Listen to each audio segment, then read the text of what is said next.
नमस्कार दोस्तों, स्वागत है आप सभी का हमारे न्यूज़ चैनल में। चलिए बात करते हैं आज की एक बड़ी खबर पे। लोकसभा चुनाव से पहले नीतीश ने चल दी अपनी चाल, क्या तेजस्वी पर बढ़ेगा pressure? Nitish Kumar pressure politics के माहिर खिलाड़ी हैं। नीतीश दूसरों का सहयोग लेकर सरकार तो चलाते हैं, पर खुद के बड़े भाई होने का एहसास भी सहयोगियों को कराते रहते हैं। साथ ही चाहे बीजेपी हो या आरजेडी, उनकी प्रेशर पॉलिटिक्स सब पर समान रूप से हावी रहती है। वे बिदकते या नाराज होते हैं तो समझ जाइए कि वे अपनी कोई बात मनवाने वाले हैं।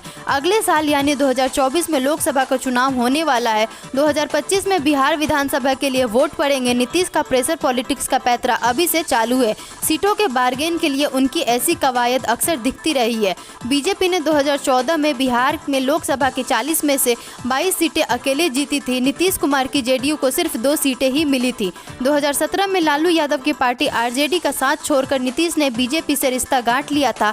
बहरहाल 2019 के लोकसभा चुनाव में जब एनडीए के घटक दलों के बीच सीटों के बंटवारे का सवाल उठा तो नीतीश के शागिर्दों ने बीजेपी पर दबाव बनाना शुरू कर दिया कि देश में भले नरेंद्र मोदी के नाम पर चुनाव होगा, लेकिन बिहार में नीतीश ही बड़े भाई के रूप में एनडीए का नेतृत्व करेंगे। इसके पीछे की मंशा यह थी, सीटों के बंटवारे में बड़े भाई के रूप में उनकी पार्टी को बीजेपी से अधिक सीटें मिले। उनकी प्रेशर में पॉलिटिक्स का नजारा रहा कि बीजेपी को अपनी जीती 5 सीटें नीतीश के नाम कुर्बान करनी पड़ी।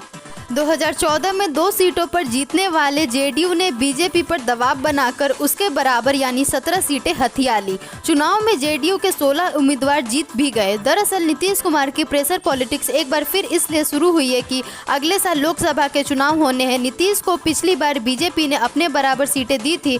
आरजेडी से भी नीतीश उसी पैटर्न पर बराबर या अधिक सीटें चाहते हैं। जाहिर है कि नीतीश ने जो 16 सीटें जीती थी उन पर उनकी दावेदारी तो रहेगी। अब चूंकि कांग्रेस कैंप से जो जानकारियां मिल रही है उसमें कांग्रेस 10 सीटें चाहती है। महागठबंधन में 7 दल है तो सबको थोड़ा बहुत हिस्सा तो चाहिए ही। इसलिए अभी से नीतीश आरजेडी पर दबाव की राजनीति कर रहे हैं कि मैं लोकसभा सीटों के लिए बार्गेन में सहूलियत हो। तो आज की बड़ी खबरों में बस इतना ही। देश दुनिया की तमाम बड़ी खबर से जुड़े रहने के लिए हमारे चैनल को सब्सक्राइब करें और ये वीडियो अच्छी लगी हो तो लाइक करना ना भूलें। धन्यवाद।